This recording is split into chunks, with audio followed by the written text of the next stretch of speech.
Hello all, and welcome to the Movie Bears podcast. I'm Brad Harris, and each week I'm joined by hunky, hairy, huggable homos who love film to discuss movies and sometimes dish a bit of movie news, although this week we have another special of our countdown shows coming at you. So no movie news this week, but I'm sure we'll have some at some point soon. But without further ado, my wonderful co-hosts, Jim Pugliafico is here. Welcome, Jim. Thank you. I'm here and ready to count down some movies, so welcome everybody. Woo! And Will Lindis is with us as well. Welcome, Will. Hey there, Brad. Hey there, Jim. And hey there to anyone that's tuning in to listen right now. Woo! Indeed. It's that time of year. Oh my gosh, yes! It is indeed. So last week, we gave out our first annual MBP awards to films that, may get Oscar love, may have been some of our favorites, but, some of them aren't appearing on any top 10 lists. Jem, I'm looking at you. Not Jim, but Jem. Jem. Like J-E-M. J-E-M. And the holograms, yeah. That's right, Jem and the holograms, because we are all Jem. But this week we are doing our top 10 films of 2015. So some of you folks have been asking for that. You're like, when is your top 10 coming out? Well, here it is. We're about to dive into it. We've got like 8 people listening already. So I told you guys, people were waiting on it. People were waiting. Hope we don't let anybody down with these picks. It was pressure enough trying to come up with 10 movies right? that we loved more than the rest of the movies we loved this year, because it's been, a great year for movies pretty much, and yeah. whittling down to 10 from the lists we all had, I think was for me at least, it was a tough deal. So, and there were several movies that just didn't make the cut, and I felt bad. And I know some of those movies are going to be movies that some of our listeners are really excited about, maybe hearing on the top 10. So here's my pre-apology for not including your best beloved movie on my top 10. If it didn't make it, we'll see. Yeah, as soon as I reveal that Fantastic Four was the best movie of the year, those 8 listeners are all just going to go jumping right off. Every movie has its little fan base. That's true. That's true. And speaking of your personalized fan base, we would love to hear some of your picks as well. So if you want to chime in during the show, if you're watching on YouTube, feel free to click the little Q&A button and just submit your picks through there. We'll be able to see that come through in our live hangout here. Otherwise, if you're watching on Facebook, feel free to comment on the Facebook post, and we'll read those too, assuming they're workplace appropriate. Don't get us in trouble. Don't get us in trouble. Shame. In any event, at the show last week, we invited some listeners to chime in with some of their award thoughts. So I'm thinking before we dive into our top 10, guys, maybe we can read a couple of those comments that we got. Yeah. I think that'd be good. Yes? No? Yes. Yeah, totally. Sweet. Jim, why don't you take our first one? Yeah, I will. So one of our MVP award categories from last week was the most likely rewatch or movie that you rewatch from the year, and Mick Jones wrote us in, and through some technical snafu, we finally, and we apologize because we finally got these comments kind of after the show, so that's why we're reading them on this podcast up front. His most likely rewatch was Mad Max Fury Road. He was so mesmerized by it and had already seen it 3 times already. So it was definitely a good rewatch for Mick. Well, we might hear a little bit more about that movie later on tonight. I'm not even sure. And there were several rewatches that we talked about last week. We covered them, and some of those made my list. It's like I said last week, it's not often that we get a chance to rewatch movies, so the ones that we do rewatch are ones that we're particularly fond of, typically. Mm-hmm. Yeah. Mm-hmm. Yep.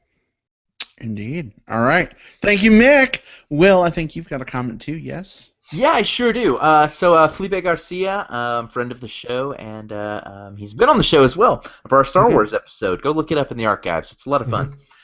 So he actually sent us, after the episode aired, a set of picks for each of the categories. And I'm not going to go through all 7 or 8 of his picks because we have other films to talk about here, but he did have a couple notable ones that I really wanted to flag here, including for the category of Biggest Tearjerker. His pick was Paul Walker's Write-Off at the end of Fast and Furious 7. And that was a really good pick. It's one that I'd actually forgot about when coming up with the list. But really solid, and I remember that one touched a lot of people at the time.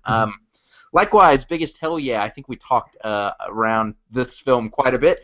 And that Biggest Hell Yeah moment was the reveal of the Millennium Falcon in Star Wars The Force Awakens. And yeah, that one had me fist pumping as well. Like, that was the moment in the film for me when I kind of sat forward and thought, holy crap, I am watching a live Star Wars movie right now as part of the experience. I'm part of the zeitgeist. This is happening. Like, that was the moment for me. So great picks, Felipe. Great picks. Oh yeah, yes. We talked about that. There were a few hell yeah moments, maybe possibly in that movie, and that was certainly one of them. Right up in the beginning. Hell yeah. Hell yeah. Jim, you're supposed to say hell yeah. Hell yeah. Hell yeah! Hell yeah! All right. Nice. Yeah, we could do that all night. Nice. Well, we love listener comments. So, Mick, Felipe, thank you for writing in. And again, those of you, if you want to share your top 10s with us or top 1 or 2, feel free to chime in. Again, use that Q&A button if you're watching on YouTube, or comment on the Facebook thread. In any event, guys, I think let's maybe talk just very briefly about how we compile our lists here. One thing we want to make very clear, this is not necessarily like our Oscar picks. We're going to do an Oscar show. That will be coming. But these are just our favorite films from 2015. Now, some of them may be films that are going to get some Oscar love. But if you happen to see a weird choice here and you're like, oh my god, like no one else has that on their top 10 list, you know what? We're individual people. We're allowed to have our own thoughts and opinions. That's why. So you can sit there and just listen to it. Anyway. So angry, Brad. So angry. You know what? Sometimes I like to pick my emotions based on what toy happens to be nearby. And he was the closest. So that's what I went for. Yep. Anger.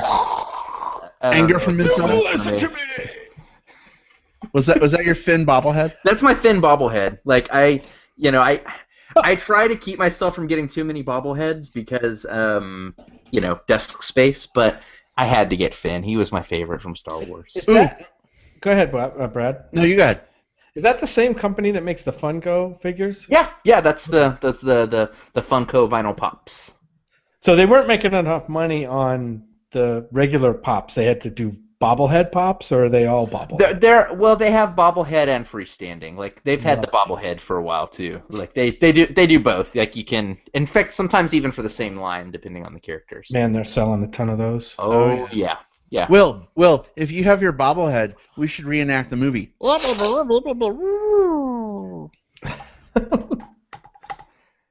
Can your BB-8 give me a thumbs up? He's turned off right now, so okay. No. Unfortunately. Yay, fun with toys. He does have that feature, though. Anyway, shall we move along? Shall we, Alonzi? Yeah, I think we should exterminate our top 10 lists. Oh, how about that? Procure the top 10. We are such nerds. We're going to have a toy off one of these days, Will. Yes. And I just realized people who are listening, like in iTunes and Stitcher, like 3 days from now, are going to have no idea. Like, yeah, they're just like, we get it, you have toys. Yeah, maybe so. Jim, I saw you reach for something. What was that? Danger! Nice. Does not compute. Yes. Oh, goodness. We've been watching the old Lost in Space series on Blu-ray.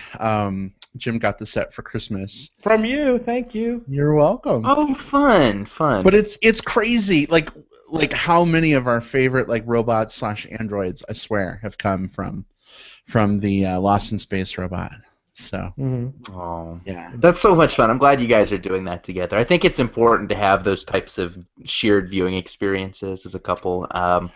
For Christmas, I got Scott the collection of Miyazaki films, the 11 films Oh, that he made nice. for Studio Ghibli, and so we've planned out 11 Miyazaki date nights through the course of the Aw, year. that's great. It's gonna be a lot of fun. We already did our first one, and we got 10 more to go.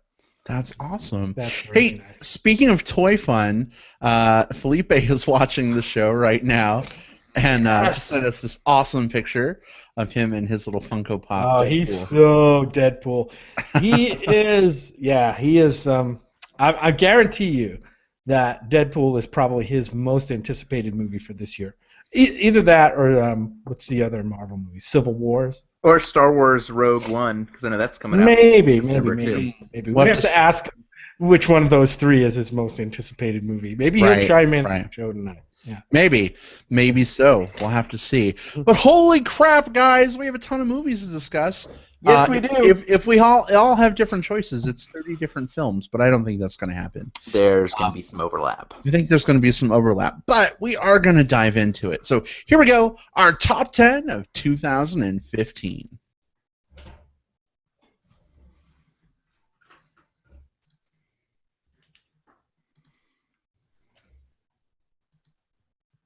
All right.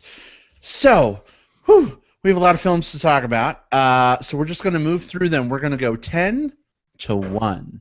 So we're going to start out with our number 10 and then work our way systematically up to the creme de la creme, if you will. Last week we talked about the creme de la crap.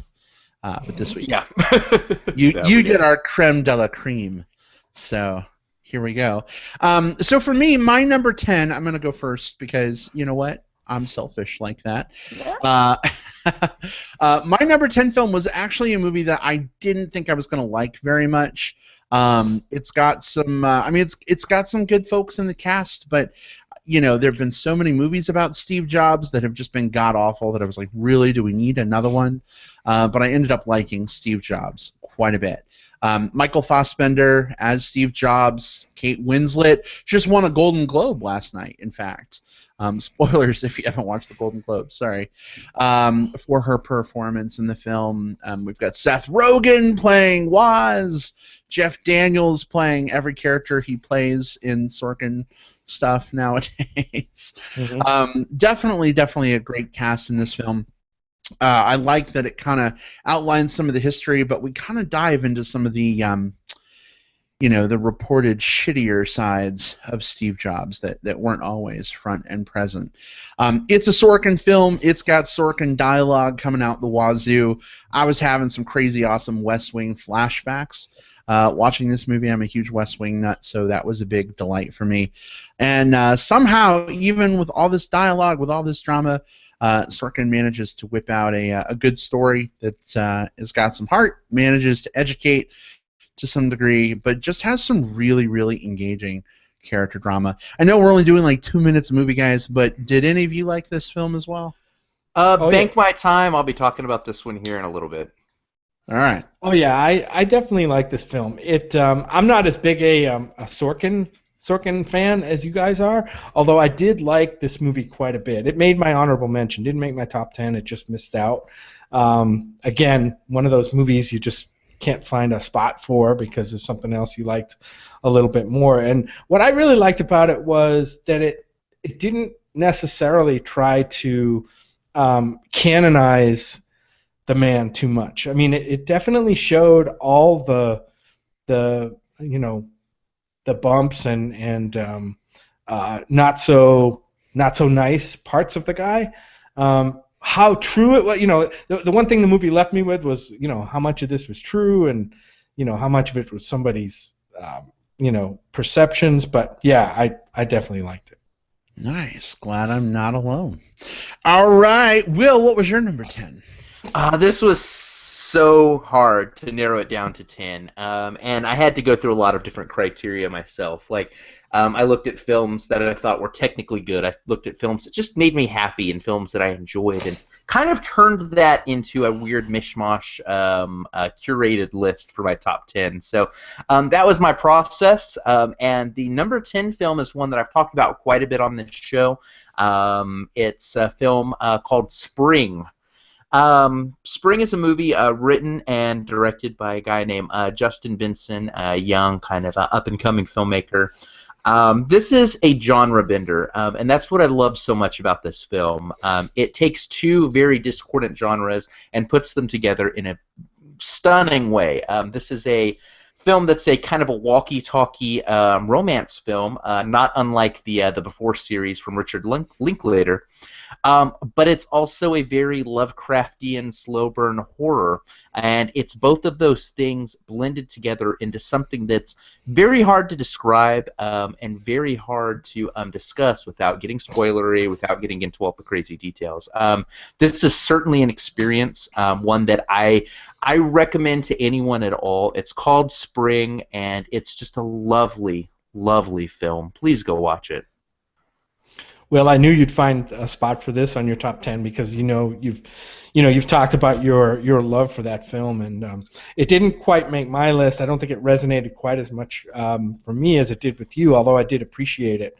But yeah, I'm glad to see you found room for it on your list.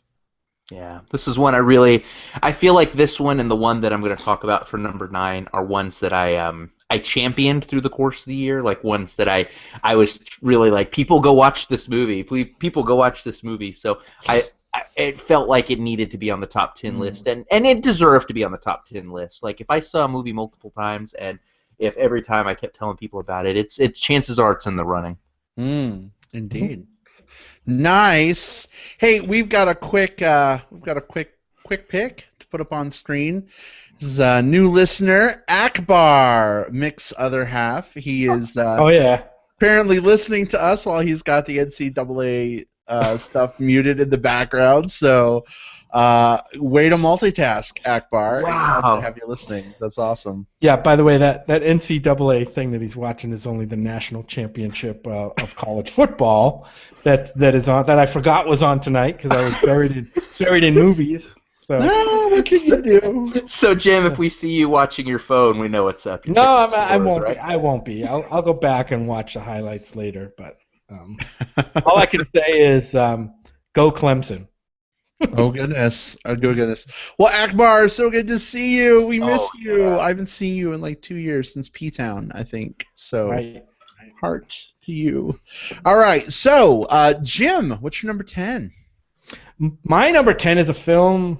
Well, one of the last films we saw from last year, and I think we actually saw it this year, called The Revenant, and this one is Alejandro González Iñárritu's latest film, starring Leo DiCaprio as a pioneer fur trapper back in the old times of the U.S., and it's a survival. I don't want to give too much away.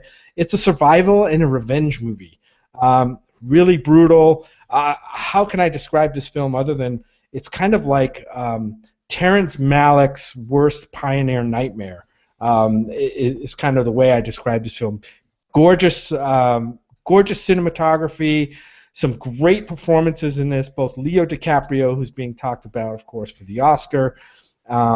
I also love Tom Hardy in this movie, almost as much, if not more. But some great performances, some scenes in this movie that are done so well and are just like things you've never seen before.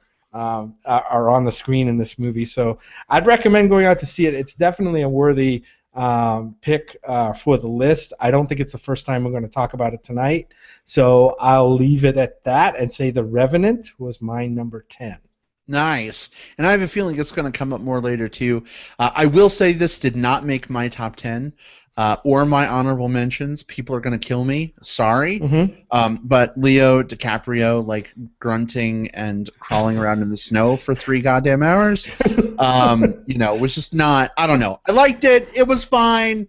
But for me, it just didn't work as well. But it's such a beautifully, like, shot film, like, cinematically. I just, it didn't make my list. I'm not saying it's a bad movie. It just wasn't enough to get on my top 10. But there is a lot to enjoy visually. And if they could have condensed that movie down to like an hour and a half, I think it would have been much better for me. But Jim, I totally get why it made your list. Yeah, that seems to be a common thread this year with a lot of movies that we thought were really good and just maybe slightly missed the mark.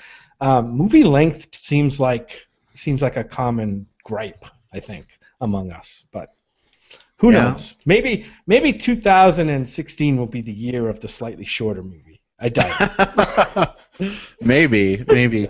Hey, just want to give a quick shout out to Rob Service from Tucson, Arizona, who is watching the show right now.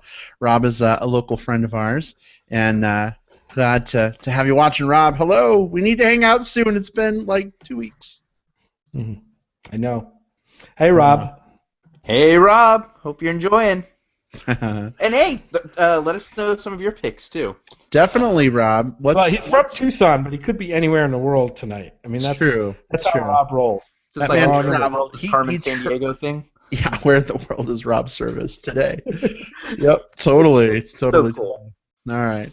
Well, good to have you watching, Rob. Let's see. Number 9 for me was Love and Mercy. So we actually saw this at South by Southwest Film a couple months before it actually came out theatrically. 3 months? 4 months? I don't know. Whatever it was. And this movie stars Paul Dano as Brian Wilson from the Beach Boys. Also stars John Cusack as Brian Wilson from the Beach Boys. Kind of co-tells a story through present and flashback of him as a young man and him as an adult, and it's kind of I don't want to give away the whole story, but basically it tells the story of Brian Wilson dealing with mental illness and his experience with the Beach Boys. And I've enjoyed the Beach Boys since I was a kid. I wouldn't say that they were ever one of my favorite bands, but some great songs like Good Vibrations and I just really enjoy. But I think my closest brush, with extra musical Beach Boys stuff, was watching the Beach Boys perform on an episode of Full House. That was the extent of experiencing the Beach Boys, outside of listening to them on the radio. But going into this movie, I was kind of like, I don't really know a movie about someone from the Beach Boys. Do I really care? But I just remember walking away from this film just blown away. I don't want to say a lot about the plot, but Paul Giamatti is very good in it. Again, Paul Dano, John Cusack, great film. Did you guys like this one? Yeah, so this one, I like this film. Didn't quite make either of my lists, and I think that's because there's 2 parts to this film. As you mentioned, there's the Paul Dano stuff and the John Cusack stuff. And if I were just rating the Paul Dano stuff, I'd probably be talking about it in context of top 10 stuff. John Cusack wasn't bad, but he was very John Cusack, and I did not feel like he was Brian Wilson while watching this movie. So because of that difference, it kind of threw me off a little bit from the movie. Still a really good movie, and the Paul Dano stuff is 100% worth watching. He's just one of those dudes who's just magnetic on screen. Oh, man, you got to watch out for him because I think he's going to go on to do some amazing stuff here. Yeah, I grew up with the Beach Boys, and I really like this movie. Will, I'm kind of with you in that I like the Paul Dano stuff the best, but not because of the actors. Actually, it was because of when it was focused on the Paul Dano part of the movie. It was a lot about kind of the inner workings of his relationship with the other guys in the band and his family, and also the making of music, which I found fascinating. Which I wanted to see more of that. And every time they cut to the John Cusack stuff, it was more about his struggle with depression and mental illness and that kind of and his kind of coming to grips with that, which was good, but it wasn't the part of the story that I resonated with. Understandable. All right, Will, what's your number 9? Yeah, so this is the second of the two films that I mentioned that I championed quite a bit this year, and felt like I was constantly saying, guys, hey guys, you gotta go see this movie. You wanna go see this movie? You need to go see this movie. And this is a film called Tangerine.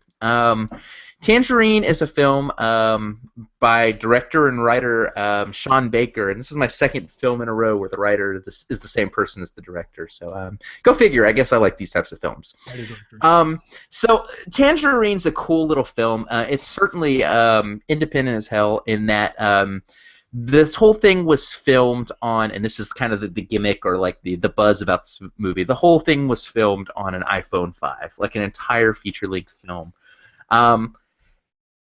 And the filmmaking that you get out of that is brilliant. But even if you put that aside, this is a wonderful little character study of these two working girls, like sex workers, who both happen to be transgendered on the streets of Los Angeles on Christmas Eve as they search for the pimp that broke one of their hearts. It's a very touching film. It's an extremely funny film, and it works on a lot of different levels. I went into it thinking that the gimmick would be interesting, but setting all of that aside, I found myself really caring for these characters, really enjoying the actors who portrayed these characters. This is one of those films where it's hard to say that this is a film like you need to go rush out and see to everyone, because seriously, we're talking about sex workers, we're talking about transgendered characters, and we're talking about like very like kind of nitty gritty Los Angeles street scenes. That's probably not the film for everyone, but damn, this was the right film for me. Yeah, well, I know you've championed it, got me to watch it. I really appreciate it. The iPhone thing was interesting, although if you really didn't know that going into the movie, you may not have noticed. It's not super noticeable. It doesn't look a lot that different. I really like the fact that it focused on kind of a fringe community, I guess, in LA, and I got to see kind of a different world than what I live in. And I appreciated that about the movie, and I thought it was really well done, a really good indie movie. Just missed my honorable mention list. Right on. Mm-hmm. Awesome. Now I'm in the mood for orange juice for some reason. But. And donuts. Interestingly enough, there was a foreign language film that came out this year called Tangerines, and it was in the front runner list for my top list as well, and it ended up getting kind of shoved off kind of as I was shuffling things. But there was a moment where Tangerine and Tangerines were possibly both in my top 20. Because that wouldn't have been confusing. Yeah, not confusing at all. All right. So Jim, what's your number 9? My number 9 is a movie that I'm kind of surprised. I don't think we're going to talk about it anywhere on anybody else's list.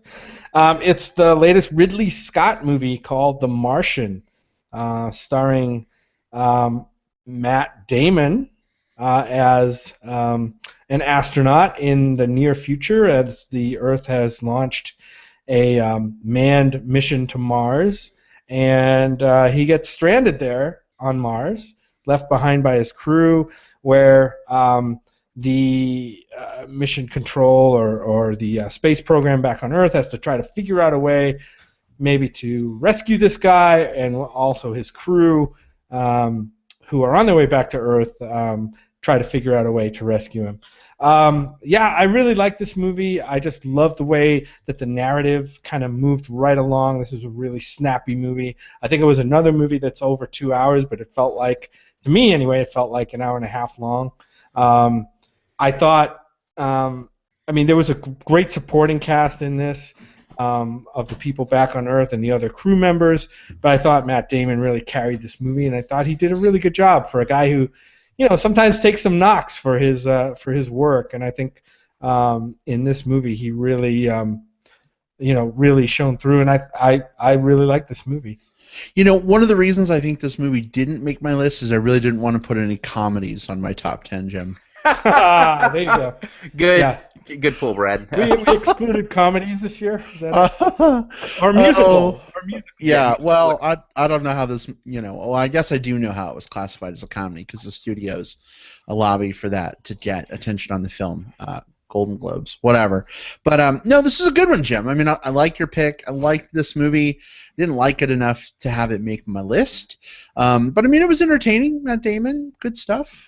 You know, I think it was trying to do something cool based off the book. I always enjoy a Ridley Scott film, so I like it. Yeah, I gotta say, it's one of those situations where, and it's a good problem to have, we had some really good movies that didn't quite make our lists, and it's not a knock against those movies, it's just a testament to the other movies on our lists. Yeah, this was a really good one, and I think Matt Damon is one of those guys. For me, he's almost consistently solid. He was consistently solid here as well, so yeah, good pick. Yeah, I just to come back around, I think one of the other thing I forgot to mention was, I mean, I'm a sucker for kind of hard sciencey movies, and that's what this was. You know, he had to use a lot of hard science and engineering to help extract them, and so that was kind of right up my alley. Oh yes, definitely understandable. All right, so number 8 for me was Mad Max Fury Road. I got to say, I loved the Mad Max movies when I was growing up, and when I heard that there was another one that would be coming out, I was a little like, really? Really? A new Mad Max film? Okay, cool. I'm on board. Sign me up. Please, God, don't let it be Mel Gibson. And we got Tom Hardy as Mad Max. And holy crap, I thought he did a phenomenal job. Although, and I don't know if this is a spoiler or not, slight spoiler warning, but this movie is, to me, more about Charlize Theron as Furiosa. And hell if I don't want to see her get her own series of movies, because I would watch the hell out of that series of movies. But loved seeing Charlize Theron, Nicholas Hoult as the chrome spray paint in the mouth guy. Nux or something? Yeah, it was Nux. It was Nux. But I don't know. This movie is just so full of like crazy awesome on so many epic levels.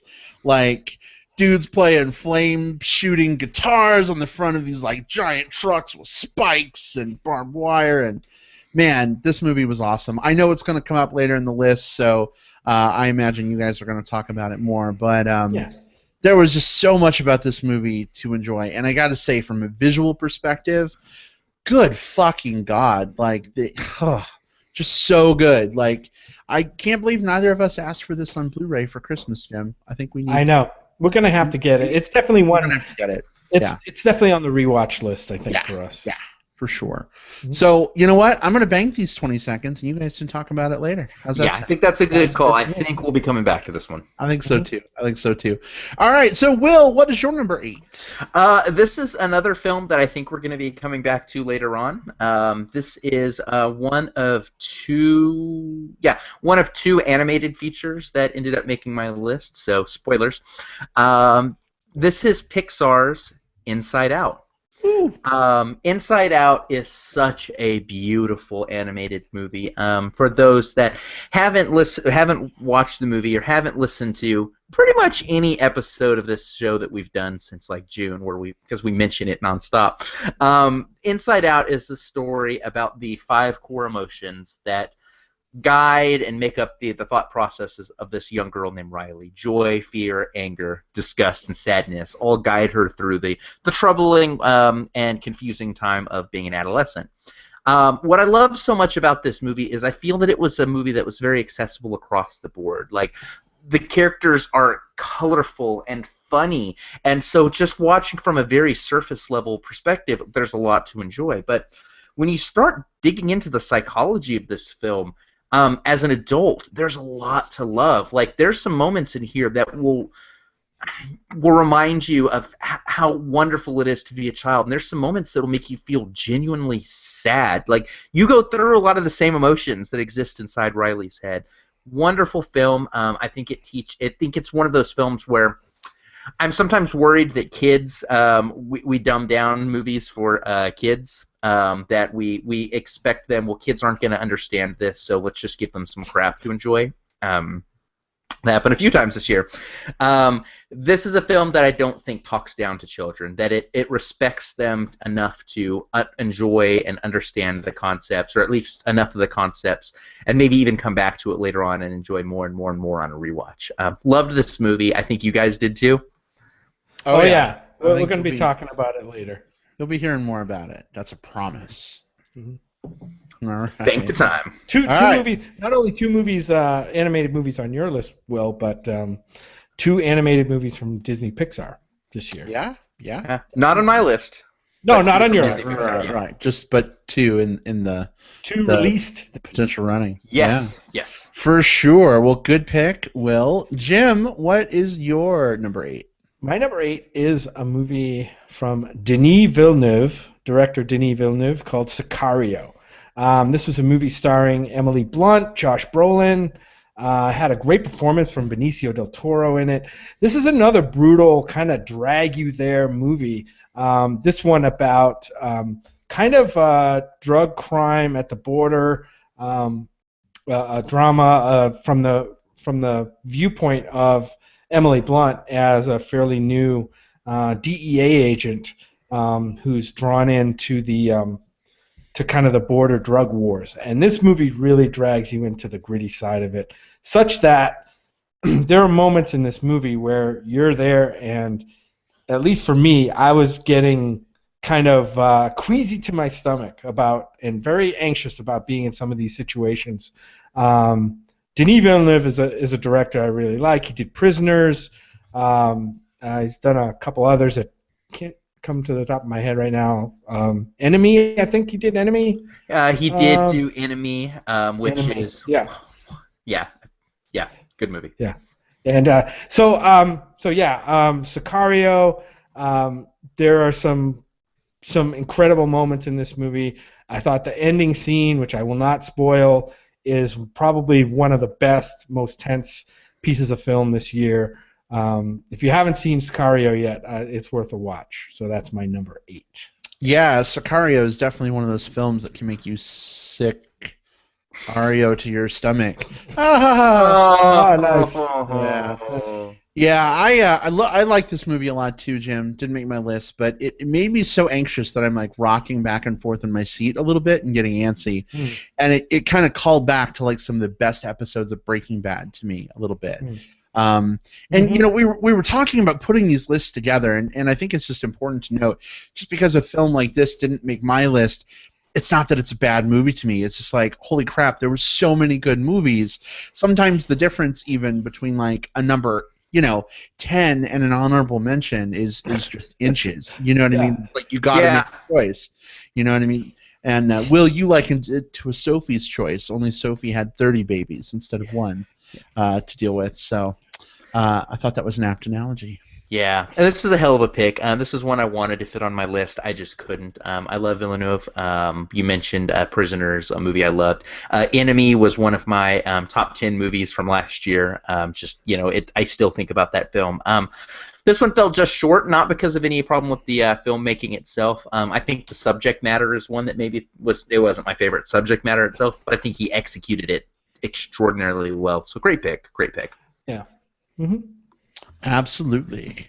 Awesome. All right. So on to number 7 for me. This is a film I know we're going to be talking more about later as well.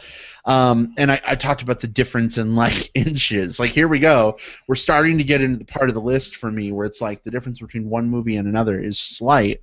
But my number 7 pick is Room, starring Brie Larson, William H. Macy, Joan Allen, but the real standout star, Jacob Tremblay, is that how you pronounce his name? I think so.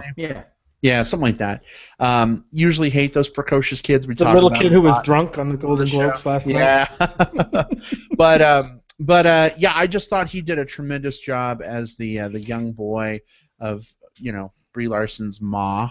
They've been stuck in this room for a number of years, and it's in the trailer. They get out of the room, and there's this whole outside world he's never experienced before, and there's just so much gravitas to this movie.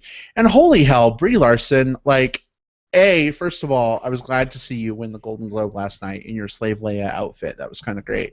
But B, you are doing some phenomenal things. Like, I can't wait to see what you do next. I mean, she's gone from being this name that, like, you see her in a couple little things and you're like, oh, she's kind of cool, to now people are talking about her upstaging J-Law last night a little bit, which is kind of an interesting discussion. Like, is Brie Larson going to become the new Hollywood it girl? I don't know, but I loved her seeing her in Room. I thought it was a fantastic film. I know you guys loved this one. Yes. Oh yeah. So much so, Oh, yeah. I'll be talking about this one later on. I know. Yeah. So we're gonna bank 20 seconds. How about that? Will, Yeah. what's your Let's do next one? Yeah, so this is one that I feel like I've been picking a lot of films that are like kind of like, oh, this one's just on my list. I think this is one that we're going to be talking about. At least, I think some of you guys might have this one on your list. Maybe. This is a film by writer and director Alex Garland, and it was one of my favorite science fiction films of the last year, and it's called Ex Machina. So Ex Machina stars a young cast that has had a brilliant year. Alicia Vikander is in this. She was also in The Danish Girl. Domhnall Gleeson, you might remember him from a small movie called Star Wars. That was this year. He was also in The Revenant. Oscar Isaac, also from Star Wars, are the three leads in this. And it's about this young programmer, this dude who's tasked to go to this eccentric billionaire type guy's kind of secret, secluded underground bunker, and participate in this weird experiment where he's supposed to develop whether this female robot's AI is human or not. It goes into some really cool, twisty-turny points. There's certainly some shades of things that we're familiar with in AI films from the sci-fi genre itself. But I love the approach they went with here. Really cool film. Really explores what it is to be human and what it is. Yeah. We'll leave it there. What it is to be human. I love this movie, and of course, I'm kind of partial to this genre to begin with. What did you guys think? Yeah, I'm gonna hold my talk about this movie, so I'll let Brad talk about it. All right. I like this movie a lot. Again, not quite enough to make it onto the list, but great film. I mean, Oscar Isaac is one of those actors. You know, I'm also excited to see what else he does from here. We had Inside Llewyn Davis a couple years ago. That was kind of interesting, but not great for me. But oh my gosh, heck if he didn't do a good job in Ex Machina. Also, I don't know. I'm a sucker for movies about androids, and I really loved sort of the spin that they put on this thing in this film. So, good stuff. Jim, what's your next pick? Well, interestingly enough, my number 7 is also Ex Machina. What? Yeah. I think this is the first one where we both picked the same movie in the same spot. It might happen again later, but that'd be awesome if it does. It does. It does happen. It does happen later, but yeah. I mean, again, I talked before when we talked about The Martian, how I like kind of the sci-fi movies. Brad talked about us watching Lost in Space. I mean, I did grow up on a lot of sci-fi, and this movie was kind of pure. I call it maybe intelligent sci-fi, where you kind of, it's not a lot of like ray guns and time travel and junk like that. This is more of a cerebral, I guess, sci-fi, where it's about artificial intelligence and the ramifications of that. At the same time, it's kind of a horror movie.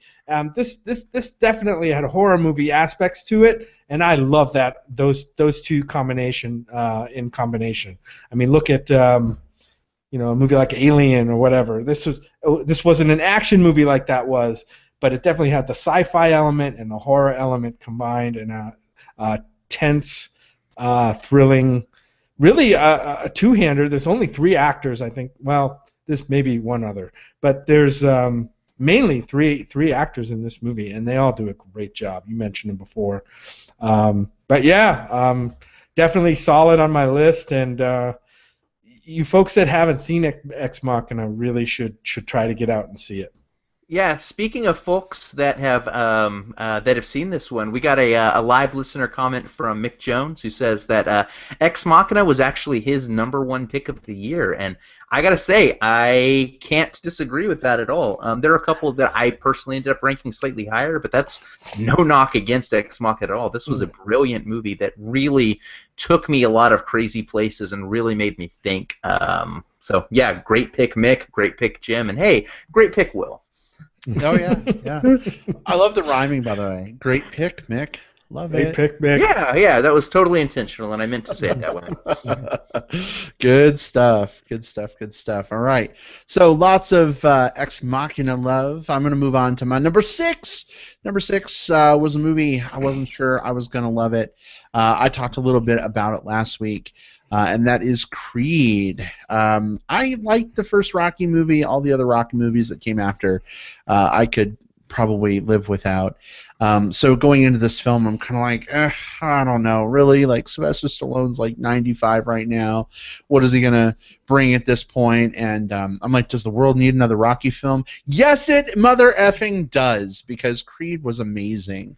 Michael B. Jordan, fantastic job in this film. And surprise, surprise, surprise, made me eat my words, Sylvester Stallone, if I was wearing a cap, I would take it off to you right now. You were tremendous in this movie. I was so glad to see him win a Golden Globe last night, and I'm hoping to see maybe some Oscar love going his way, at least in the form of a nomination. We'll find out soon enough. But this movie really surprised me. I'm not really one for sports movies, especially when it comes to boxing. Don't really care about boxing that much. But this movie had me like on the edge of my seat and like following along when the punches were going. Some and I'm great like, boxing oh, scenes. holy hell! The way those were shot were amazing. Phenomenal. Long takes. Yeah, phenomenal. Like, it makes me want to watch like an HBO prize fight or something. Like, so good. I have a feeling it's going to come up some more later. Yes. Typically, those HBO prize fights are not as good as this movie, Brad. I don't want to burst your bubble. Oh, really? Oh, no. No. Well, that's just like when you watch like a Disney football movie or a baseball movie. It's usually not as much about an underdog story and all those things. But Creed's really solid. Didn't quite make my list, but it was in and out of contention several times as I was modifying and adjusting. The performances across the board are so good here. Stallone, he earned his Golden Globe. He's probably being talked about for Oscars.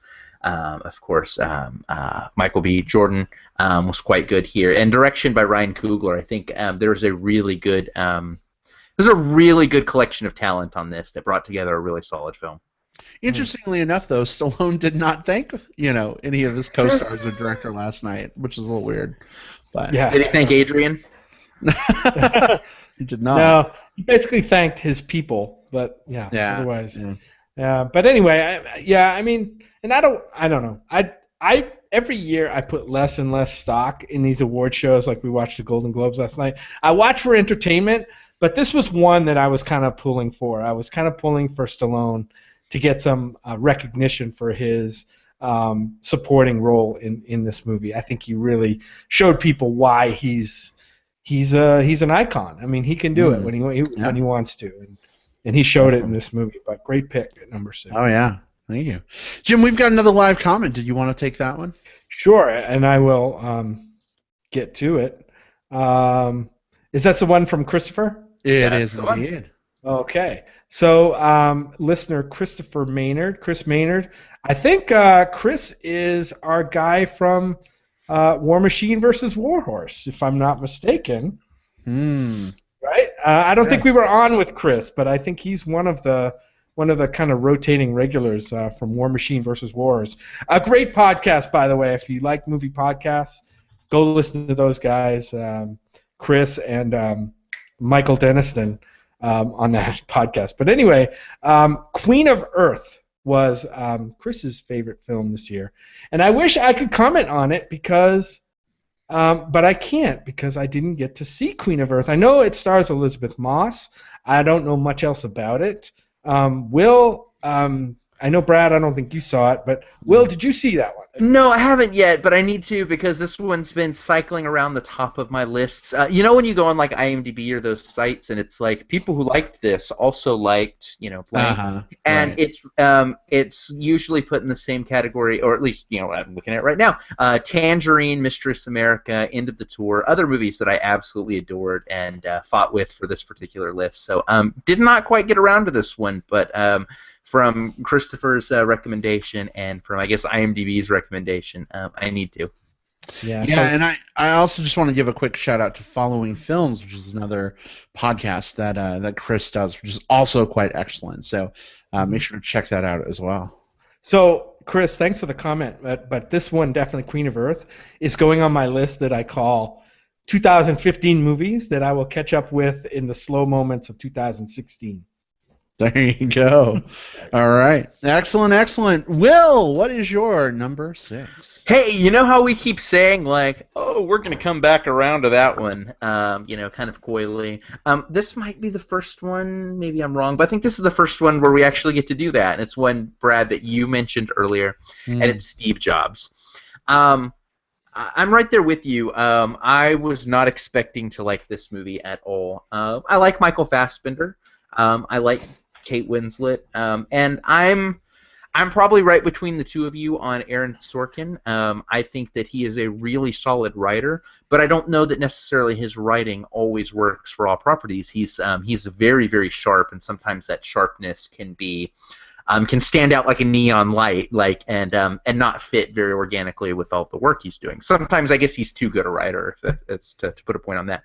But it worked so brilliantly here. What's so great about Steve Jobs is this is a behind-the-scenes biopic that instead of like telling the entire story of Steve Jobs, it just looks at 3 product launches through the course of his career, and it stays backstage with him during those product launches, and it explores how he interacts with these characters over the course of the years, and who he is as an individual, not who he is as a showman. And I thought that was a lot of fun. I thought that was a very different way to show a biopic. You know, this is something that's it's a 2-hour movie, and it's really split into 3 acts each, which tells one very specific part of his life. I loved this movie. I loved what Michael Fassbender did with it. I thought Aaron Sorkin's writing here was, I might go out on a limb and say this is my favorite application of his writing to date, at least for me personally. I thought Seth Rogen, a guy who is very hit or miss for me, was very, very hit here. We got to see some gravitas out of him. We got to see him play a character that wasn't just the funny stoner. And I love seeing it when an actor can be more than just what their caricature is. Steve Jobs is way better than expected. In fact, so much so that it made my top 10 list. So, solid film. There you go. Mm-hmm. Yep. I obviously like your pick, but then I'm biased. Oh, I like it too. I mean, it's on my honorable mention list, and I really enjoyed that movie. Like I said, it showed a side to Steve Jobs that we don't always often hear about. So that's why I like it. It didn't focus on, didn't even mention the iPhone. So, or the iMac or whatever, but yeah, kind of a spoiler, I guess. Sorry. Mm-hmm. Thanks, Brad. Well, you're welcome. Yeah. All right. Well, I don't know what it doesn't do. All right. Yeah. Whatever. Yeah. All right. All right. Good pick, Will. Good pick. Very good. Moving on, Jim. What's your number 6? My number 6 is a movie we just talked about a little while ago called Creed. With Michael B. Jordan as the descendant of Apollo Creed in the Rocky franchise. So this was another one of those movies. We had 3 movies this year that I kind of put in the same, kind of the same bucket. We have this movie, Creed.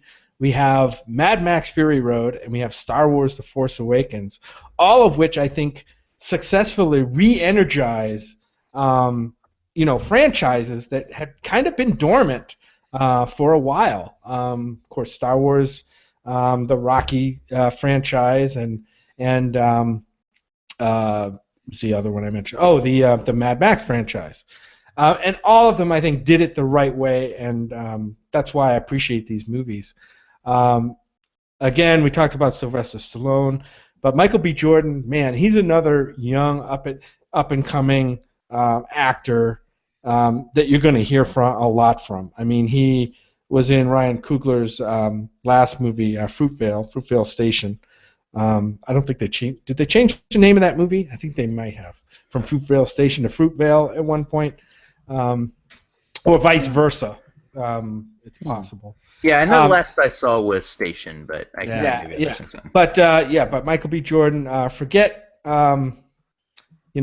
what happened in Fantastic Four. Although I gotta admit, I did like seeing him in that movie. That movie wasn't all bad for me. But this is about Creed, and I think you're going to see a lot more from him. Not just, hopefully, not just as Creed, but branching out into other roles too. Yeah, absolutely. I mean, Jim, we lined up, same movie, same spot. Again, and we Again. never we did Aww. not compare notes. We did not. We did not No, at all. we did So not. it's kind of No. kind of fun when it works out that way. Uh-huh. Cause yeah. All right. Well, guys, guess what? Halfway done. We're at the halfway. We're at the halfway point, and it's time to get to our top 5. So here's where shit starts getting serious. Mm-hmm. Yep. So here we go. Our top 5. So for me, my number 5 was Jurassic World. I know I talked about it a little bit last week, but again, I was a little on the fence. I'm like, really, do we need another Jurassic Park sequel? Really? But I enjoyed Chris Pratt from Guardians of the Galaxy. I was still kind of riding that that Chris Pratt high, I guess. And so took a chance on this movie. I thought it was not going to be great. Ended up being blown away. I loved this movie so much. It's one of the it's one of the few movies I've like bought on release day, like when it was available. And I've watched it 2 or 3 times since I bought it. I mean, I enjoy it a ton. Chris Pratt, obviously excellent in the movie. Loved seeing Vincent D'Onofrio in the film. Really enjoyed him on Netflix's Daredevil. So it's kind of interesting to see him like play another villainous character. Bryce Dallas Howard played Claire, and kind of like her. That was fun. Never seen a woman run in slow motion from a T-Rex in high heels before. So that was kind of interesting. Pretty thrilling, right? Pretty thrilling. Pretty thrilling.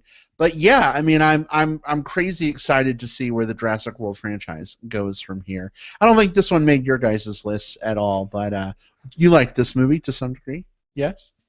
Oh yeah. I mean, I was definitely enjoyed this movie. I think it somewhat successfully again maybe re-energized that franchise a little bit after stumbling in its last couple of outings. There were certain things about this movie that stood out. Of course, a lot of CG, but I thought that final scene was pretty thrilling. I won't give anything away, which you already did, Brad. But it's in the trailer. Is it in the trailer? And it's in like every meme that was like on Facebook right afterwards. Oh, I see. So Facebook already spoiled it. So. Well, I'm saying it's in the trailer. It's okay.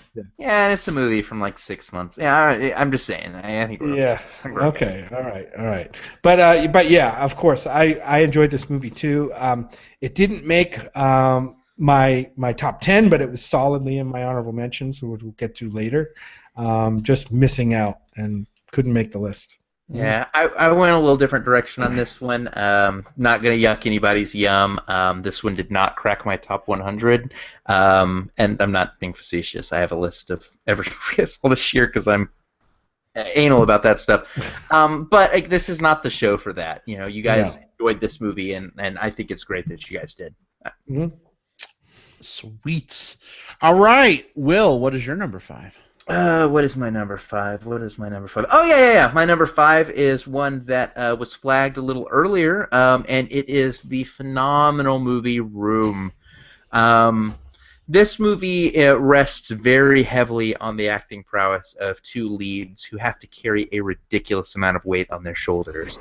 Brie Larson, who we all know is fantastic. This is one of those people who might just be like the best young working actress right now. Just put her in any role and she knocks it out of the park. But also, he was 9 years old at the time of shooting. He was playing a 5-year-old kid. But young actor Jacob Tremblay, he was a really, really, really solid child actor. Like, every so often we get one of those actors who comes across where we say, oh, he was good for a kid. It's not that he was good for a kid. He was damn good on his own merits. Like, he outacted a lot of the more prominent people in the field right now. It's hard to talk about this film without talking about the premise, and it's hard to talk about the premise without spoiling a lot. It is a film about some very personal and very scary things that happen to this mother and this son, and even more importantly, it's about how much these 2 characters have to rely on each other and bolster one another through hard, trying times. And I think it's very touchingly done. Solid movie. Easily the movie that made me cry the most this year. Like 5 times in the theater, no joke. I'm just like, they love each other so much. But yeah, good movie. Good movie. If you haven't seen this one yet, I mean, I know I've kind of danced around the premise, but trust me on this one. Check this one out. Yep, definitely a good movie that we'll be hearing more about later. Well, it won't be for me because I already talked about it. So That's who right. could it be? We all picked it on our list. list. We all picked it on our list. That says Hey, something. so this is our first confirmed three-peat. We've come into alignment, guys. We've come together on Room. Yes. Yes. Yes. Yes. Yes. Yes. Yes. Hell yeah! All right. Hell yes. Well, this is not. God, that is not a hell yes movie. All right, Jim. What's your number 5? My number 5 has been mentioned before. I think Brad, you had it. I think maybe, or was it Will? Anyway, Mad Max: Fury Road, a movie that definitely reinvigorized the Mad Max series. I remember watching the original Mad Max with Mel Gibson. We had Thunderdome, and we had Thunderdome movie. And so, what did George Miller do to top those movies? He comes back with a bigger, badder, faster, more over-the-top action Mad Max movie, if you could imagine that, without Mel Gibson this time, but with a badass protagonist in Imperator Furiosa and her sidekick Mad Max. But yeah, I mean, we got to see a little sneak peek of this. Probably one of the highlights of our year was being able to see the Road Warrior movie in 35 millimeter in Austin there at South by Southwest, and then seeing like a 10-minute clip of Mad Max Fury Road, and then of course whetting our appetite to see this movie when it came out, and it really blew us away. Brad and I talked about it earlier. It's a movie that we're definitely going to have to revisit. Get on that Blu-ray and check it out. But yeah, definitely solidly right in the middle of my top 10. Yeah, and let's keep banking my time on this one. Hey, so our next confirmed three-peat. That's right. It's coming. All right, so guys, I'll talk about my my number 4. I actually picked a short film, and it was so hard to do that, like to pick over a feature-length film. But there was a short film this year that just touched the holy bejesus out of me, and it actually aired in front of The Good Dinosaur, and I'm speaking, of course, of Sanjay's Super Team. Little 4-minute film about a little kid who imagines the gods of his father as a superhero-esque kind of thing, and I don't want to say too much because it might spoil the fun. But it deeply touched me in a lot of ways. I think the short says a lot about just family and honoring each other and being together, and whether it's religion or watching old episodes of Lost in Space together, it's about finding a way to create common ground and shared interest and be able to connect with someone. And I don't know, that short, I've never really had a short like that before that makes me laugh and excited and weep like that all in the span of 3.5 minutes. So Sanjay Super Team, you're fucking awesome. Great stuff. Yeah, that's a great pick. I left short films off of my list just because I had so many narratives to deal with, or feature-length narratives to deal with, that I just didn't know what to do with all of them. But this is a really, really solid film. I think if I was including shorts, this would probably be in the discussion, as would Don Hertzfeldt's The World of Tomorrow. 2 short films that really, really blew me away this year. So, yeah, didn't find room for them on my list, again, because I was focusing on feature-length, but great pick. I can't disagree at all. Hell of a sight better than Lava. Yes, Right? I did not lava that one. I love that you said that, Jim. Yeah, you hit it right on the head, Brad. I think the thing that's charming about this is, first of all, it's based on a true story. The writer director, it's about him as a child growing up and in a Hindu family, and his dad being a devout religious person and wanting to also connect with his son, who was kind of more into modern day stuff. And this was the director's vision of how those two worlds can coexist and make a connection between them. And as it turns out, a little behind the scenes, the dad got to see this movie, and there's a clip of it on YouTube if you look it up, about the dad actually seeing the movie for the first time, and it's quite, it's quite an emotional thing, and so it's it's a very touching story about a touching story. So good pick, Brad. Thank you. I'm glad it resonated. All right, Will, what is your number 4? So my number 4 is a movie that I both love and I hate. I hate it because I feel like I had a really good handle on what my top 10 list was going to look like.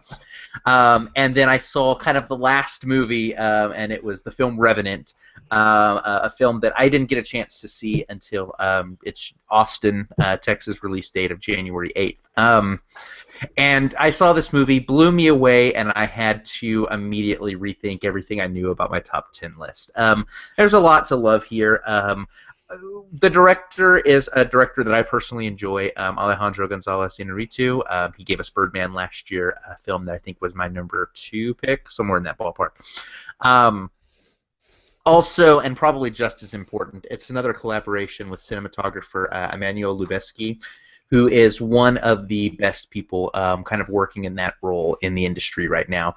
Every shot is brilliantly framed, brilliantly shot, brilliantly put together. It is a beautiful film, and that's particularly interesting for me because it's also a bleak and brutal film. It's really hard for me to recommend this film to everyone because this film will make you feel uncomfortable. I'm a guy, and I think we've talked about this before, I do film festivals where I watch a lot of horror movies. Like, if it's bloody, if it's gory, if someone's getting decapitated, I've probably seen it. And this movie made me wince. This movie made me, like, squirm in my seat. DiCaprio's performance, I thought, was top-notch. I really enjoyed everything that he put out on screen. He's, again, one of those guys who I think gets nominated quite a bit, and this might be the year for him. We'll see, whatever. Tom Hardy is another guy who, if Brie Larson's my favorite working actress, I think Tom Hardy's probably my favorite working actor right now. Put him in any role, and he'll knock it out of the park. So much to love here, and I think one thing that I worked really well for me about this one is it's a long movie. It is 2.5 hours, but this is one of those movies where the runtime didn't hurt me. This was a brutal, drawn out, almost like a snuff film in ways, and I think the runtime actually works for the film's in the film's favor in that regard. So, The Revenant kicked my ass. Not for everyone, but if you like some fucked up stuff, check it out. Definitely a good movie, and I like that you bring up Tom Hardy. I've talked about before how I go out of my way, like, not to read film blogs and, like, watch, like, trailers and stuff online sometimes, unless it's for Star Wars. So going into this movie, I kind of went in a little bit fresh. Like, I knew it was Leonardo DiCaprio, but that's it.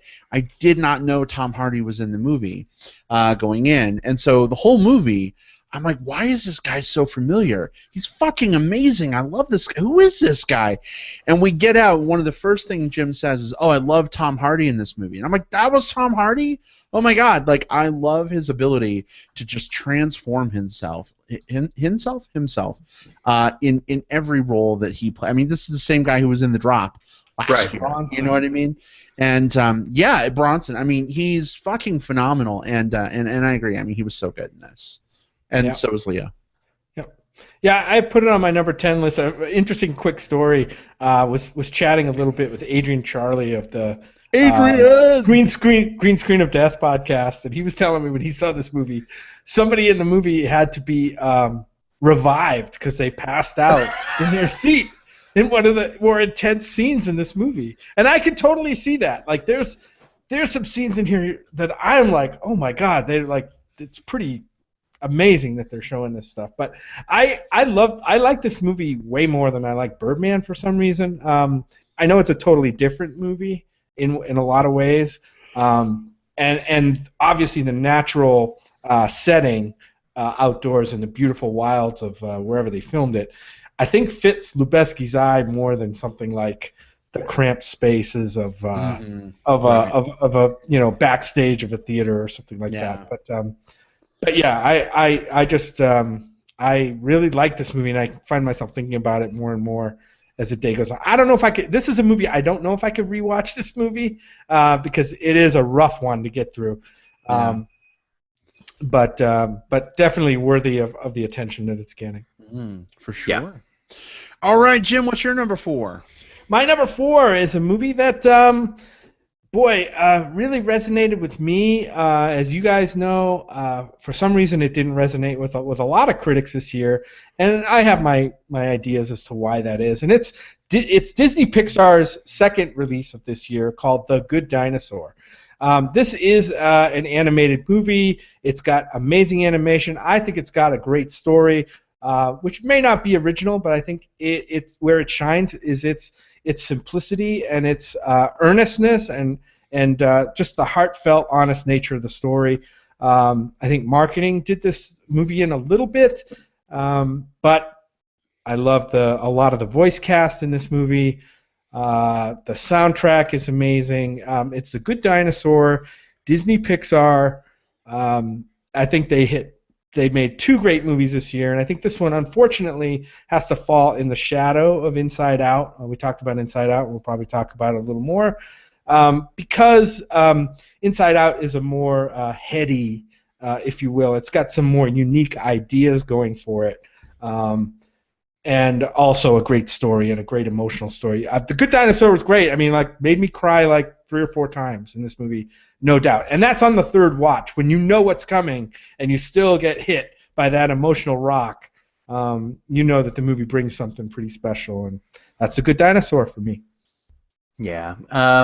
Well, this one personally didn't resonate for me all that much. I didn't care for it a whole heck of a lot. There were some scenes that were so brilliantly done that it makes me kind of almost second guess that in places, and I think that's the brilliance of Disney Pixar. Even a film that I think was not my favorite Pixar film against their catalog, it still easily beats a lot of the things put out by other animation fields. So it's even it's hard to say that, but a Pixar film that I didn't love is still better than a lot of DreamWorks films. So definitely better than anything Illumination is making. That sort of thing. But Brad, what did you think of this one? Let's see. It's our top 3 now, and my number 3 was The Good Dinosaur. It's I think it's a great film. What's interesting is when I saw this movie the first time, coming out of it, I didn't think it was that great. Jim, I don't know if you remember me saying, yeah, it was okay, it was fine, but I wasn't chomping at the bit to go see it again or anything. And then I don't remember why exactly we did, but we ended up going to see it a second time, and for whatever reason, it just hit me a different way. Somehow, and I just remember walking out thinking, God, I need to see this movie at least twice more. Jim, you mentioned even though you know the emotional punches are coming, them still hitting you. When we went to see it for the 3rd time, I'm not gonna cry this time. I know this scene is coming. I put up my Vulcan emotional shields, and it still battered them down. The throat starts to burn. Right. I'm no, this is not happening. It is not logical, Captain. And but no, it hits me anyway, and it's just so unfortunate. I think a lot of people just did not go to see this movie.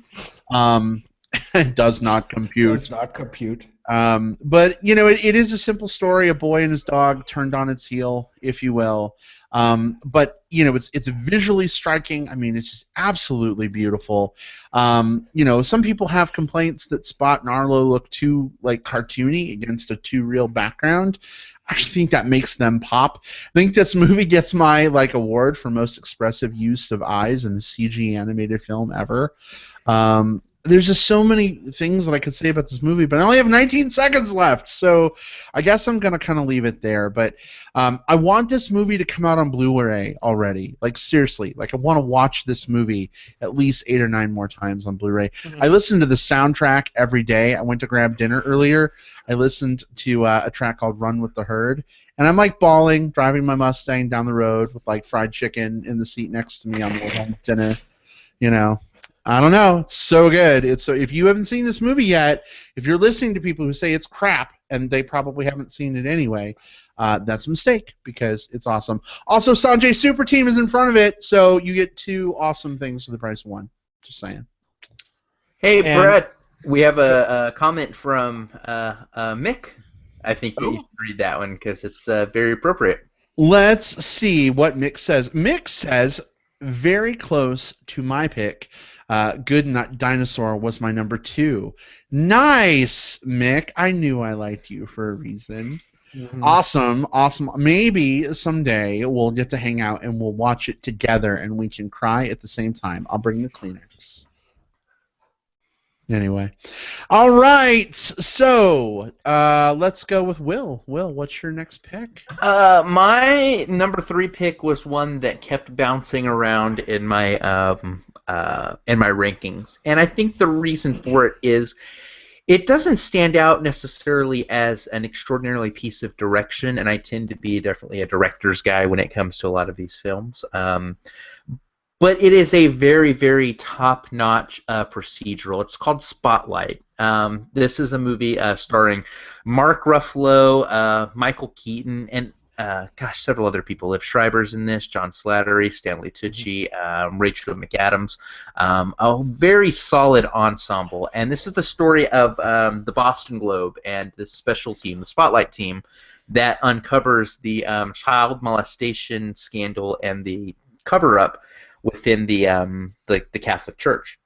I mentioned before this is a procedural, and I think that what's so good about this film as a procedural is it follows this team as they're uncovering all of the clues, trying to put it all together.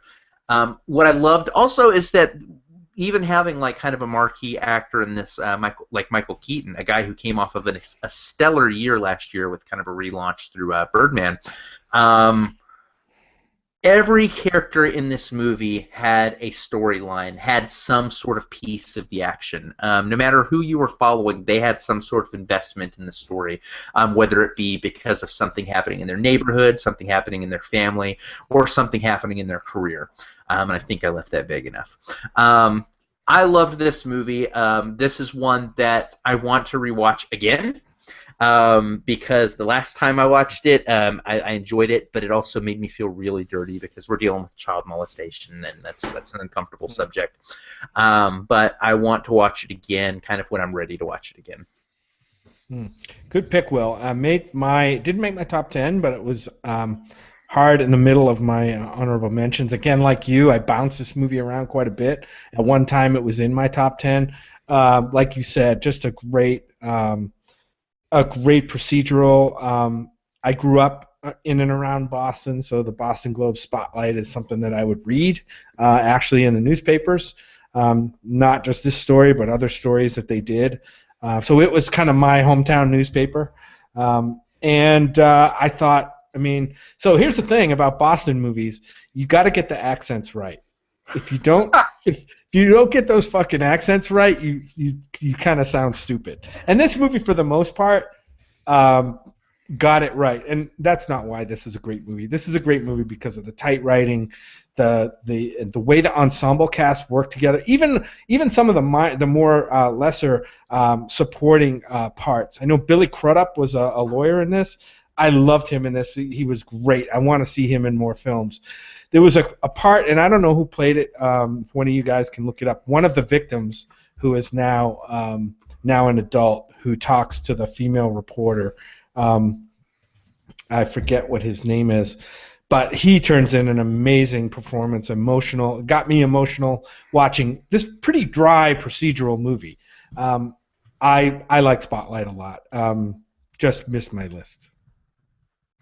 Yeah, I think I know what you're talking about. I'm sorry, go ahead, Brett. Yeah, I was just gonna say. It's definitely a good film, and I'm not going to yuck anyone's yum either. I like this film. I think it's just a little too procedural for me. It gets a little bogged down in that sometimes.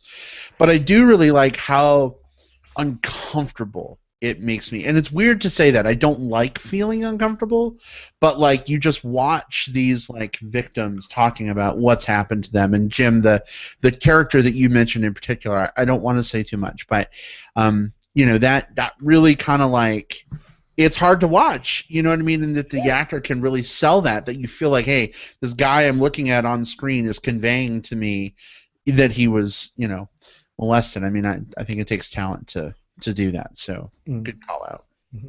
Yeah, for sure. For sure. All right, good pick. Good pick. Jim, what's your number 3? Okay. Oh, do you have another thought? Go ahead. No, that was it. Oh, okay. I'm ready to move on if you are. All right, do it. My number 3 is a little movie called Star Wars: The Force Awakens. And no, I am not afraid to put Star Wars: The Force Awakens on my list. Okay, so sometimes you pick films because you appreciate the craft, that goes into them, the technical, the technical acumen of the film, the level of acting, or the ingenious storytelling or screenwriting. This movie might not have had any of those, but it was good enough in all categories to make what I thought was a great movie experience this year, one that I've seen, gone back for a rewatch 3 times. There's got to be something about it, and I don't consider myself really a Star Wars fanboy. I'm just not. But there was something about this film that just really captures the imagination, just like the original movie, the first couple of movies did for me. And it brought me back to that time, 1977, when you're watching this space opera, this great story of good versus evil. Yeah, we can talk about, God, I mean, if you've watched Twitter or Facebook in the last few weeks, everybody wants to pick this movie apart. 40 things I didn't like about Star Wars: The Force Awakens, and 40 things that they missed in the movie, blah, blah, blah, blah, blah. Of course, you're going to have that with any kind of nerd culture. But, man, put this thing together, taken as a whole, I think this movie works. It works very well. It was one of the best 2 hours of entertainment in the movie theater this year. And so I figured, hey, it's got to make my list. I'm not afraid to put it on there, so there it is. And for me, it's the film that Revenant bumped out of the top 10. This was in my top 10, and then I saw it's. I was going to ask you that. Which one bumped out? Yeah, Star Wars was in my list, and then Revenant made me kind of rethink things, and it really bothered me because I was like, that honestly, for me, like my 12 through 8 slot was kind of in constant flux. Ask me again in a week, and maybe it cracks it. So, brilliant movie. I saw it multiple times and loved it each time. So, Mm-hmm. Good pick. Good pick. I don't really have anything to say on your pick. Sorry, Jim. I know. Except it's your pick now. My number 2 is Star Wars: The Force Awakens. Yeah, I mean, I'm not afraid to put it in my top 3. How's that? It's interesting. I don't think this film is going to get any Oscar love. I don't think it's going to be on any critic darlings list. But holy God, crap, whatever. Like, this movie just thrilled me to no end on so many different levels. Oscar Isaac, he was a thrill to see as Poe Dameron. I mean, we just have so many, of course we get Harrison Ford and Carrie Fisher and some of the old folks coming back in, and obviously it's nice to get the old stuff, but I'll tell you what, I think I enjoyed the new generation of actors more than the old generation, and that's kind of crazy for me to say because I fucking love Han Solo, Chewie, Leia, R2-D2 and the rest, but man, if I am not super excited to see what happens to Finn and Rey and Poe, and I am excited to be a Star Wars fan again for the first time in like 15 years. Someone asked me the other day, like, should I go see this movie? Like, I hated the prequels. I'm like, you know what? If you need a cure for hating the prequels, this movie is it. Like, go see this film. And so we've seen it multiple times. I want to go see it one more time. actually, I think at least one more time. But it's so good. Not enough to make my number one, but I really loved it. We got a comment here from Felipe. He says, I'm a big-time fanboy of Star Wars. It was also his number 3, behind The Revenant at number 2. Interesting. Ooh. And however, Mad Max Fury Road is his number 1, but he still loved Star Wars. So, Felipe, you and I are like Star Wars brothers from other mothers. Totally feel you there. So, yeah, that's my number 2. Will, what's your number 2?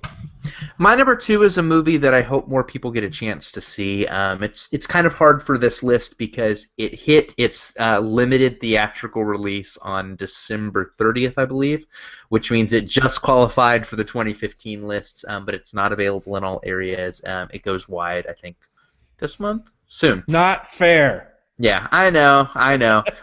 It is a film called Anomalisa, and oh my God, did I love this movie. A few things that you need to know about it.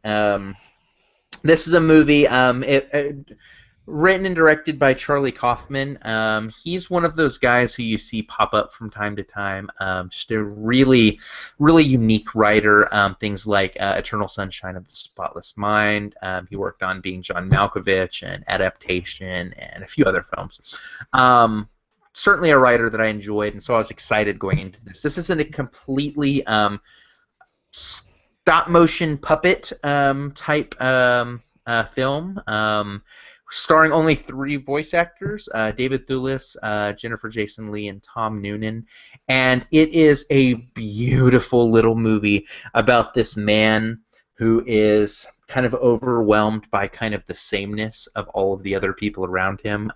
Just how no one stands out. Everyone is just kind of another thing to him. And then he meets this one woman who is, by our standards, probably extraordinarily plain, but by his standards, she stands out as this unique work of art amidst the world.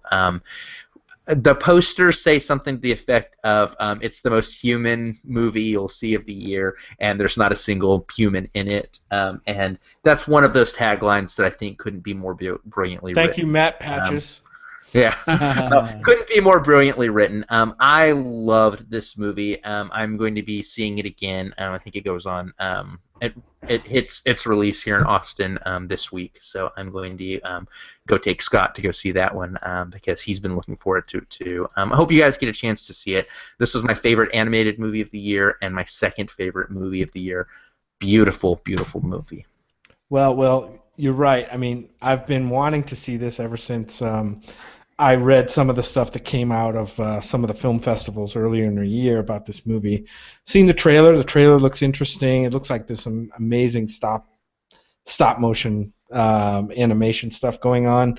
Haven't seen it yet, so can't really comment on it other than to say we have a friend here in town who, if you guys remember a movie called Marwan Call from a few years ago about the guy who, he created these little world of miniatures and stuff like that. This spawned this person, Laura is her name, to start making stop motion film. So I cannot wait. Phenomenal. Cannot wait to bring her to see this movie. So that's going to be awesome. I think it opens. I hope it opens this week or next week maybe, and we'll get a chance to see it. Maybe review it on the podcast. But that would be awesome. Totally. Can't wait to see it as well. All right, Jim, what's your number 2? My number 2 is a movie we already talked about. It's called Room. This is the one with Brie Larson and Jacob Tremblay. Basically, for the first half of the movie, this is a two-hander with those two. I thought the first half of this movie is fantastic, disorienting. Just you're kind of glued to the screen, like, trying to figure out what the heck is going on. Where is this going next? There's an emotional release about halfway through this movie that floors me. When I've only seen it once. I would like to see it again. We said it all before. Brie Larson is a name to watch. She picked up the Golden Globe last night. I'm glad she's getting some attention, even though I think those award shows are kind of scammy. But in this case, I think it was well deserved. I hope she gets some Oscar love too. It's one of those small movies that's going to be easy for people to miss because It doesn't get a lot of advertising and a lot of buzz, but if you get to see the movie Room, run to see it. I think it might get another kind of a rerun in theaters as we get close to Oscar time, I hope. Yeah, I could see that. I could totally see that, and I would be good with that because if it does so, that means it's going to be hitting during that kind of like that barren wasteland that is the first quarter movie landscape. So there's going to be one of those 1 weeks where it's just like, oh, there's just a bunch of bullshit. Let's go watch this again. Let's go watch Room again. I want to mention one thing, and this is from the guys from Following Films, commented on the show tonight and said Room might be one of the first films where the poster gives away a huge spoiler. And both the poster, correct, is huge spoilers. This is a movie where I think you want to go in, people, if you haven't heard anything about this movie, keep it that way, other than what we're saying. Just go see the movie. Try to go in cold. I think the movie will have a bigger impact on you if you don't see either the trailer or the poster. Just take our word for it. Go see it, Room, and be prepared to be amazed by both a one-of-a-kind story and some two knockout performances.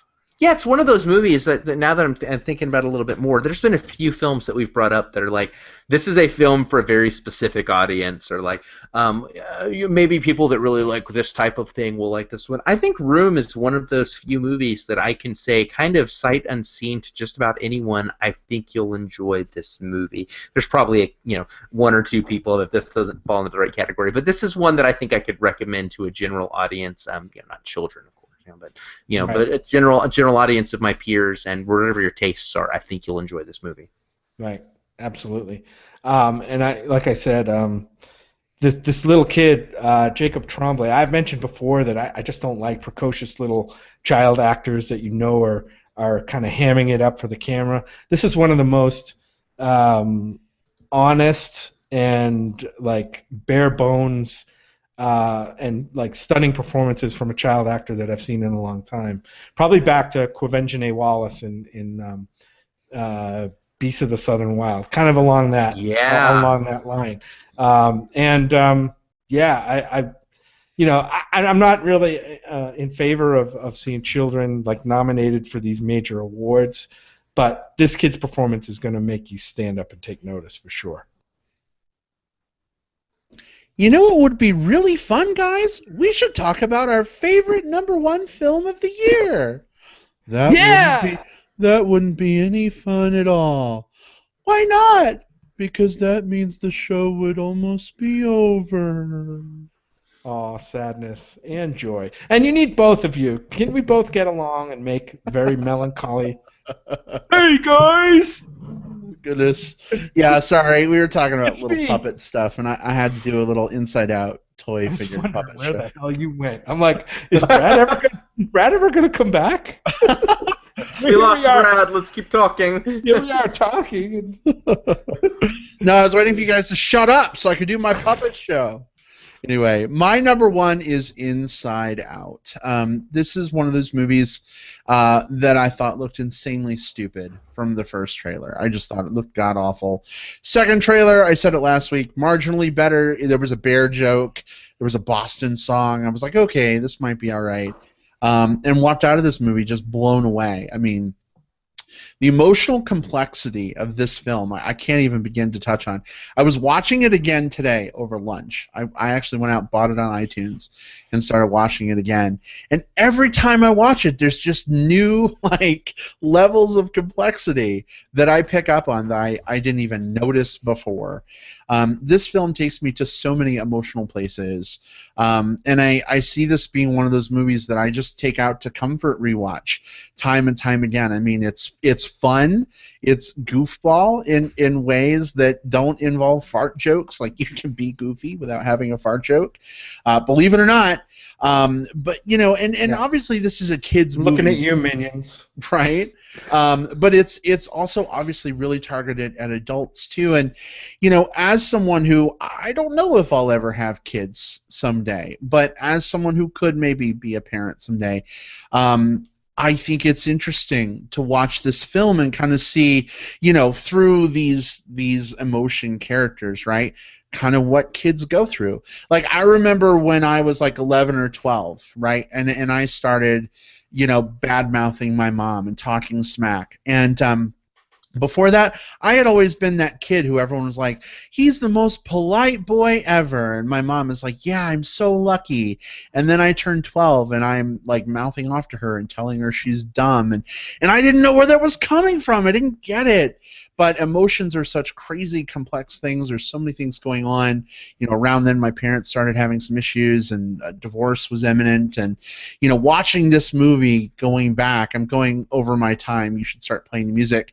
It helps me to start to understand, I think, where some of those things were coming from. Maybe I was getting cut off from my islands of personality during certain times in my life. But this is a movie that I will probably treasure for the rest of my life. It's so phenomenally good, and I am so glad that 2015 gave us this film. We're gonna talk about this one some more. So yeah, I'm gonna reserve my comments on this movie. All right. Will, I see your mouth moving. Yeah, I already gave my picks on this one, so I think we can bank the time.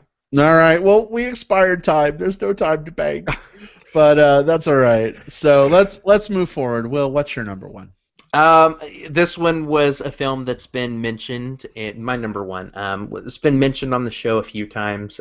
It was on both of your lists, I believe, and it was also on Felipe Garcia's number one pick. For me, the number one movie of the year was pretty much hands down Mad Max Fury Road. This has been the film to top all year for me, and nothing quite lived up to it, and that's fine. This was a movie that I was absolutely floored. This is a film that gave us wall-to-wall action in a way that did not feel cheap, that did not feel trite. It did so while also giving us character development during the action-packed sequences. I think there takes a brilliant amount of directorial talent as well as script control to make sure that happens, especially for a film that is very light in dialogue. They are able to accomplish quite a lot with very little.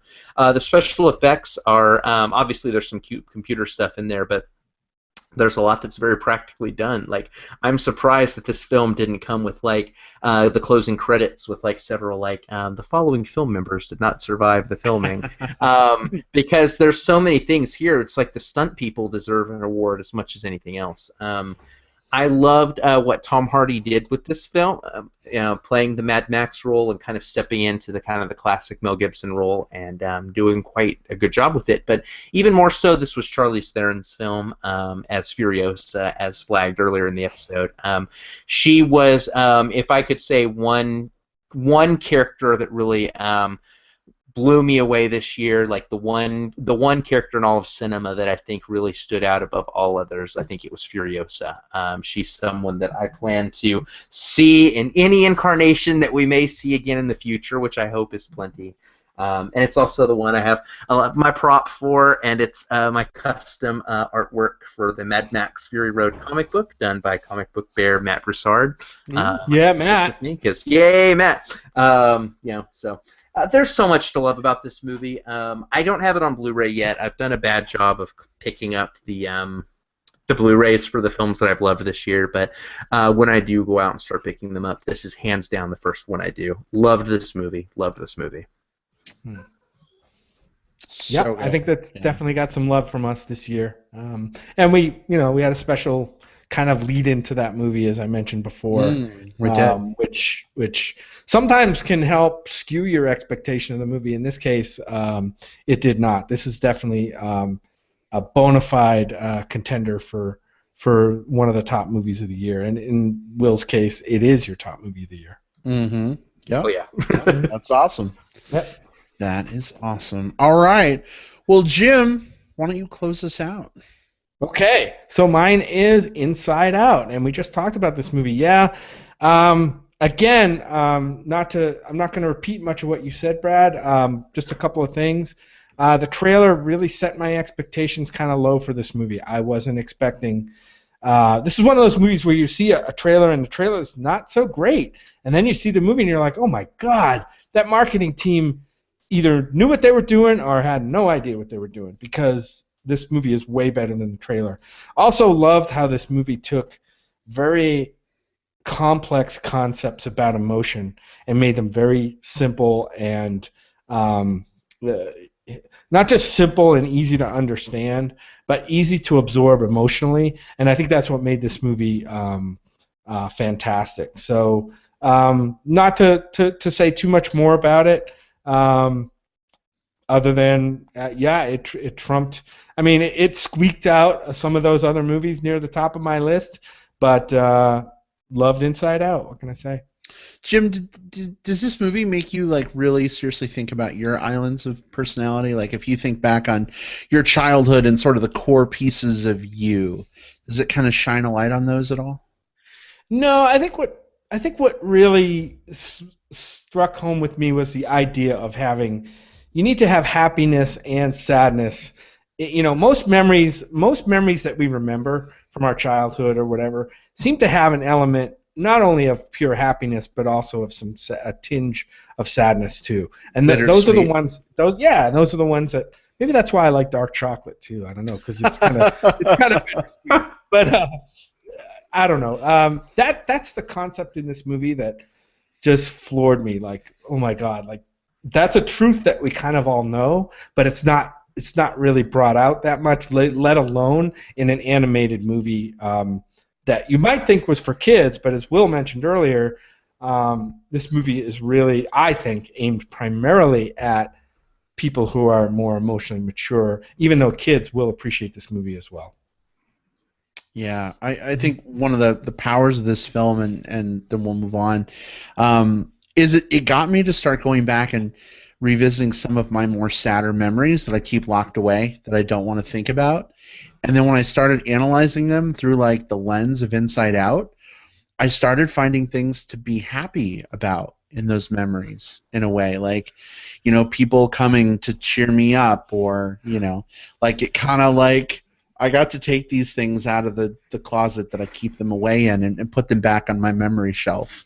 You know what I mean? And I think it's phenomenal that a movie made primarily for kids can like have you do something like that. I don't know. I think so too. And I here's what really freaks me out is when you think about the memory dump and all those memories that you had from growing up that you will never be able to recall again. I mean, they're gone. And that kind of makes me sad. Just that alone is like, oh my God, all these cool memories that I probably have from when I was. No wonder why I can't remember a lot when I was, that little. Some people think they remember more than other people do. I'm one of those people who thinks that that I just can't recall that many memories. And that whole idea of the memory dump, the way it was visualized in that movie, I thought was genius. Indeed. Well, guys, that kind of brings us right to the end of our favorite films of 2015.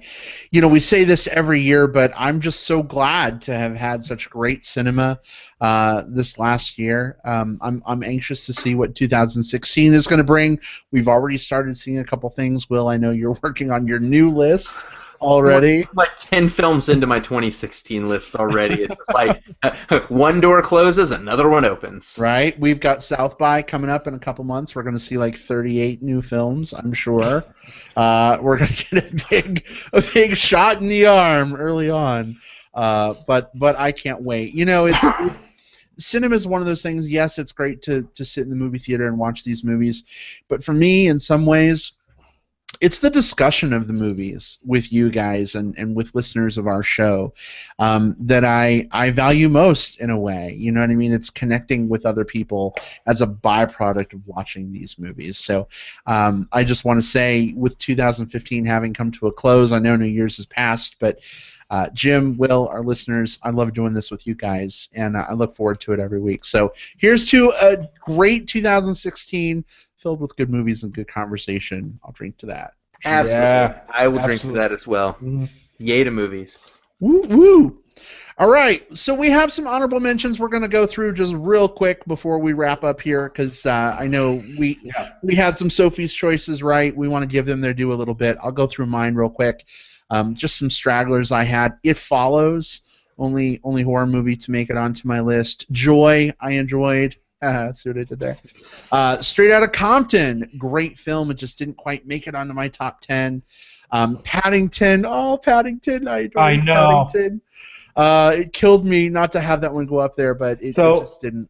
My story on that one is I actually had it in my top 10, and then I looked at the release date, and the release date said 2014, and I'm like, I can't cheat. Even though I saw it in 2015, it actually lists its release date as 2014. Well, I think it would have been okay, Jim, because that was a UK release date. It's US release really? January 16th.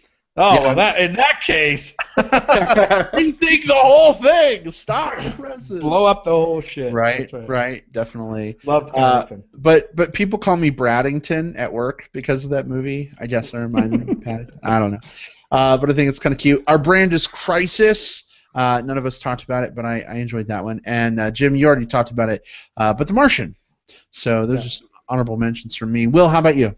Good picks. So my 11 through 20 are Star Wars: The Force Awakens. We've said enough about it. It's a brilliant movie. The Big Short, a really interesting and angry comedy about the housing crisis. The Look of Silence, my favorite documentary of the year. Just saw that. Oh, yeah, we'll have to talk offline about that. I've got some thoughts.